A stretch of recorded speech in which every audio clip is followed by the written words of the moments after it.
Actually, very favorable yung feedback 'no, sa mga pinks. Of course, merong mga outspoken na sabi ko nga, ang category purist 'no, na mas importante sa kanila yung sensitivities nila than the national interest or baka sa kanila they don't see a national, security threat sa pagbabalik ng mga Dutertes.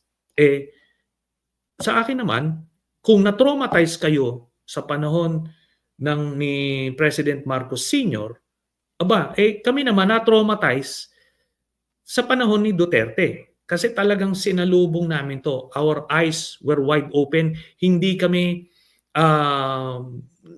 nasa ibang bansa or just, parang part-time lang yung pag-e-engage sa politika, eh. No, we were in the thick of things